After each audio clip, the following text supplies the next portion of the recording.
বলিয়া কবরবাসী হবে না। যখন আল্লাহর দয়া না হলে আযাব এবং গজবের ফেরেশতার হাতে ধরা পড়িয়া যাবেন, যখন আর তখন আযাব এবং গজবের ফেরেশতার হাতেতে মানুষ যদি বাঁচতে চাও, আল্লাহ পাকের হুকুম মতে, রাসূলুল্লাহর তরিক মতে মৃত্যু পর্যন্ত চলে যাও। মৃত্যুর পর কবর দেশে যাইয়া দেখো আল্লাহ পাক জান্নাতের কইরা থইবে বাও।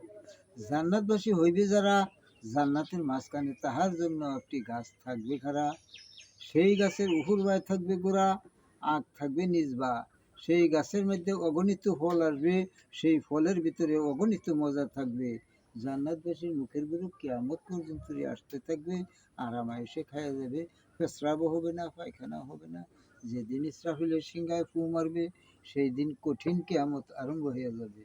উত্তর দিকে কটকট কটকট শব্দ হবে, এমনই ঝড় বৃষ্টি আরম্ভ হবে, হিমালয় পর্বতের পাহাড়গুলি শিমুলের রুইয়ের মতন উড়িয়া উত্তর আকাশ থেকে দক্ষিণ আকাশে চলে যাবে। পাপী বান্দা হইবে যারা, সেই দিন ইয়া নাফসি করিবে তারা।